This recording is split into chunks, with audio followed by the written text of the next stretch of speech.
joined the organization, understood the organization, so we're able to, within reason, as long as my work didn't suffer, were able to allow me to get certain things done. And you can't do everything.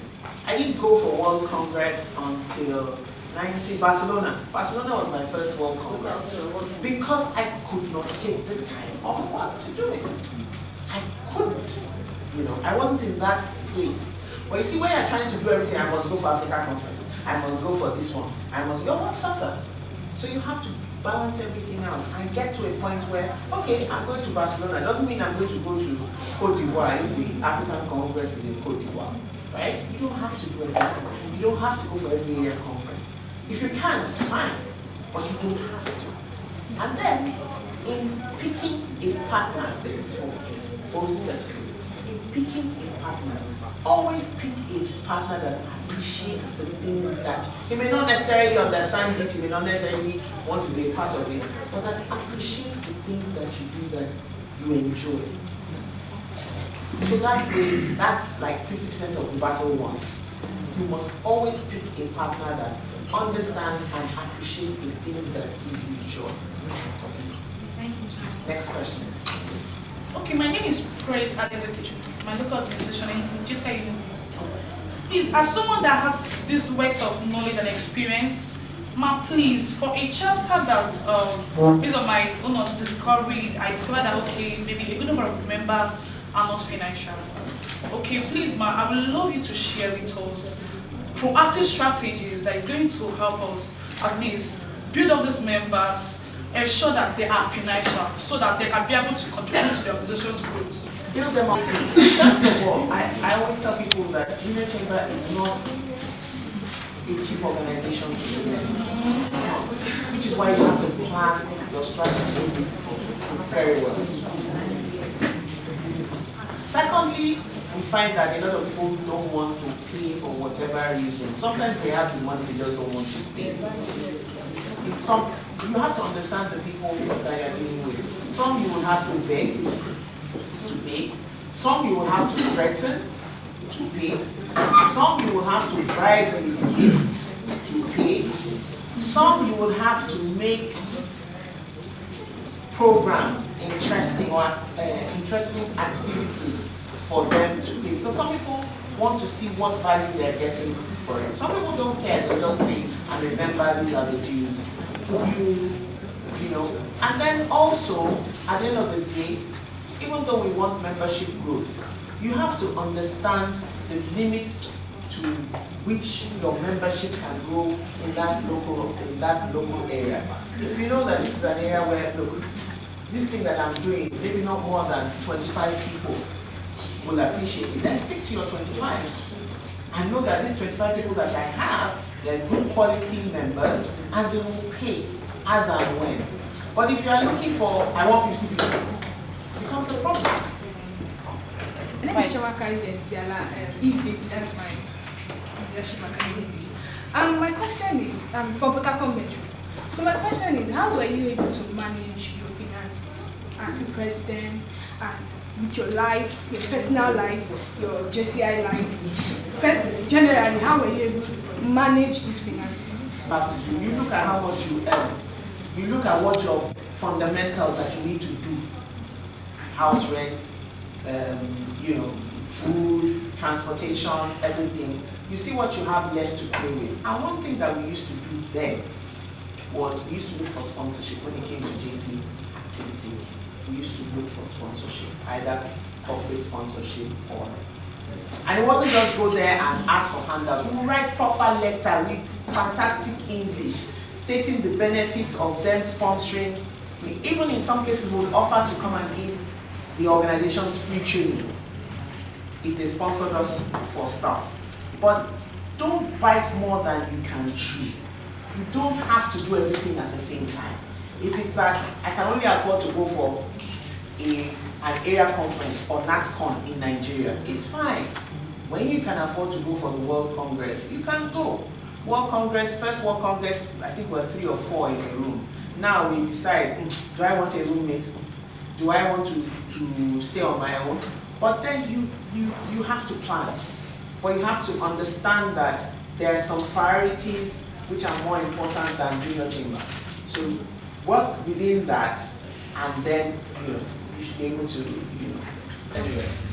Okay, well, in JCI, I think 2 years ago, we traveled for a summit, and unfortunately, not one of us while we were away.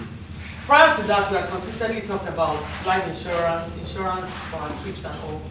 But I don't think we ever really took it serious. So, but when that happened, we saw the need, and we saw how getting to the hospital, not having insurance, all of those things, what it looks like outside of our comfort zone, which would be Nigeria. If we're in Nigeria, you could even make a few calls. You know this doctor, you know that person, you know this person. But where we found ourselves, we couldn't do all of those things because it was very unfamiliar terrain. So today, you won't go on any JCI Nigeria conference without insurance. We had a tough one with even people that are our friends during the last trip, but we insisted. Not because of anything, not because we just wanted people to spend more, or we don't understand what the country is like. We don't pray for anything. When you say these things, the first thing everybody says, God forbid. And God indeed forbids. But God forbid it when it happened the other time. So these things happen. We're just doing these things just to be safe. The last time we did, nothing happened. And nothing will happen. But you know the way insurance is. It's the day your insurance expires and your car will run. Will just hit you from behind. Do you see? So it's just safe sometimes to put some of these things in place. Outside of JCI, COVID comes to mind. So I run a business that involves a lot of physical engagement, people engagement. And even before the government shut down event centers at the time, we had to cut it in because it was clear that it was not going to be business as usual anymore. Now I was stuck between laying people off and then the government came and then shut down the venues. So for almost the whole year, until October, I think, end of October, we didn't host one event. And that was, at the time, before COVID, was like my #1 business, major means of livelihood. I had people working for me. From engaging with them prior to then, I was aware that some of them, as young as they were actually breadwinners. But I was doing a business that I wasn't making money anymore. So, I had to pay salaries. They are breadwinners, young 20-something, 30-something young folks, breadwinners. I have a business, no money is coming in. As a matter of fact, those who had paid for venues, for the use of the venue, were now asking for refunds. So we're issuing refunds because the parties were not open. COVID was happening, So I struggled between letting people go because I wasn't making money. So, and it wouldn't have been wrong, so to speak, because it was what almost every business was doing at the time. It was a reality, But thankfully, just before COVID, I started a new business that now became very profitable because of COVID. See how you're crying in one area because, so I started the Airbnb business, and then people were in Nigeria, they got stuck in Nigeria. So they were living in my house and they had to pay. I don't know anything about COVID, but I have a property that you're staying in. Yes. So we were able to use that one to fund paying salaries to you see what I mean? So, but it was a very tough decision to take because the business that I was using to fund salaries for that other business that's not where they work. And I've structured the businesses in such a way that every business, they hire, they fire, they pay salaries, they're registered, everything is done separately. So ideally, I shouldn't be using one business to fund salaries of another. But I had to take that very tough decision at the time because of the reality of the day. That is associated with leadership is service. What does service mean to you in regards to leadership? Okay, I feel like that's even the foundation, understanding that leadership is not about, how do I craft this now? Leadership is not about how many people serve you, but how many people, how many lives you serve and are able to impact positively. So I believe true leadership is hinged on this understanding first. Knowing that the real reason why you are here are actually the people. And understanding that putting the well-being, safety, and all of that of people ahead of everything else, which includes money. My friend will say it's mammon when it comes to conversations like this. She won't call it money, she'll say that one is mammon. So including mammon, you know, because there's nothing wrong with money. Actually, money is very important. Very, very. Very, very. Very, very. There are certain things you cannot move without money. But with the love of it becomes, well, you know, when it becomes a problem. And that's why I'm a Christian. That's why the Bible then calls it evil. You know, but money is not bad. Because I hear people say things like, and they remain poor, but they believe money is bad. But money is actually very good and very important. But the love of it is where I think it is. So I think putting people's well-being above mammon then becomes, having that understanding then becomes very critical. Because without the people, actually, you are even not able to. I'm here now. My businesses are running. Some people are ensuring that happens, which is one of the things I also preach. As a business person, never build businesses around yourself. Actually, you will die. Physically, you will die. Because there's just so much any one person can do. But you need people. And true leadership also means that you do not have to know how to do everything. But surround yourself with people that can. And I think in JCI you would also see that people think this data is that. But I think what I've learned to do is a lot of the things you see me do, I honestly don't know how to do. I'm not very good with social media, I'm not, but people will see me and say, oh, that's your video. I had no idea they were even doing anything. You know, the page is run by mentees. Only when I hear, that your shoot is now, who shoot? Where did you see it? They posted, I'll now go and check. That's how I know that they post things. They don't even seek my opinion anymore because they know that I said, don't put my face, you know. So I'm not good at these things, but I also understand the place of also putting yourself out there for certain strategic reasons. So a few people that I've also, whose lives I believe I've poured into, I've also seen the importance and taken it off me. And so they now do this thing. So it's critical that I always say, ever try to be everything to everybody. You will die, like physical death. Do the bit you can. Understand your focus area. Stay in your lane. Every other person will be fine.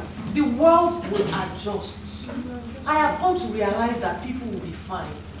There are days I'm not feeling well. They literally will seize my phone. Then when I take medication and I feel better, I pick up my phone. Guess what? They didn't even call me. It means that if I die, this life is just they will be okay. Nobody called me. When my mom passed, I thought I was going to go with her. It's been 6 years and I'm still living. It means that life goes on. Actually, I have friends that have passed that I thought it was so painful. But I'm here and I'm not ready to go to wedding. I love them so much, they're my friends. I love my mom to pieces. But she's doing okay with me. And I'm still here. I'm not even time. We've not started this up. You see? So the world will adjust. Prioritize self-care. Everybody will be fine. Thank you very much. We'll just take this over and we'll come back from them. When we talk about, you've given us illustrations of modeling self-service and self-care, leading through that place. So can you share with us example or people that have mentored you, or people that have shown these examples of self-service leadership to you? Well, I would say one of them will be me, Adesanya. I refer to him as a very present mentor. You know, you have mentors that, every single one of my mentors has been fantastic. First, let me say that I'm not one of those who believe that you should have just one mentor. I don't. My very first structured mentor was somebody called Fela Kuti. At the time I met Fela was married with children. They were still doing me basketball, sending me breakfast every day. I needed somebody to speak with. I can't go to Fela's house and be discussing the guy that jilted me and be crying on his shoulder. No. But I can go to Osaya Lile's house and tell her about the guy who jilted, go to Jumoke Adino's house and tell her. And she will spend the first 1 hour insulting the guy together. Because I knew that guy was no good. The day I saw him, I knew that guy was good. But I didn't want to break you in love. And you know, well, first of all, she would tell me what not to hear. At the time, Pastor Nurapo was mentoring me, but if I discussed such with him, we'd probably raise a body of prayer warriors and deliverance ministers for me. That wasn't what I wanted. Do you see what I mean? So I believe first that I don't think one person can effectively mentor you in every area, right? And I also feel that people are different. And so style of mentorship will differ. Yeah. But they all add value one way or the other. Me and Lisa will come to my office, for example. We could sit for 6 hours in my office. I've never been to his office, interesting. We always meet in my office. Because he wants to go around. He wants to engage with my staff. He wants to ask them, is there anything you're not happy about? Is there any way you think your boss can improve on what she's doing? And then he takes all those feedbacks and works with me on those feedbacks. Now, I have other mentors who don't do that. However, they've added value to my life in several other ways as well. You know, but I would refer to him as a very present mentor. Because you will find him physically present with you all the time. There are also other people I serve. By serving them, Mrs. Adeno, for example, it's either excellence or nothing. We could have worked for months to shut it all down. We're either doing it well or we're not doing it at all. Which is why I'm not one of the easiest people to work with. If you work with me on committees or whatever, I see a few faces here and they're already smiling. I don't say I'm one of the easiest persons to work with at all. Because I'll demand a certain level of excellence that I also give. But I also make bold to say that you're not likely to encounter me by God's grace and remain the same. No, God forbid. God forbid. God forbid the day that will happen. So I feel like it's symbolic. Those people who have poured into my life. You also cannot give what you don't have. So you also need to drink from such people who have gone ahead of you. Someone asked me one day that, how is it that all the people you surround yourself with are older? And I told number one, no envy. Whether you like to admit it or not. When we are playing on the same day, the day I started to discuss 2 billion, you start, what's wrong with that? At this age, what's wrong with that? Why? Because you are discussing 2 billion. But when I'm mingling with those people that have gone far, that are warning me that the next time I'm seeing you, I'd like for these properties to have increased from 2 to 6. Because I know, I see what you're making. You can do it. You know, there's very strong motivations now about envy. Plus, they have gone so far. Let's even assume the devil wants to use you to be envious. It's not them you envy. Because they are not on them. Do you see? Are you okay? What do you want to start? Where do you want to start from? Envying those people. They've gone too far. Do you see what I mean? So I also protect myself by not. I have friends that are my peers. But honestly, there are certain things I don't discuss at certain times. I just say myself, one of us will be, wow, man, 500,000. It's a lot. No, it's a lot. It's a lot. And it's actually a lot. But when we get to places where we discuss certain things, we discuss. Wisdom. Thank you very much. So,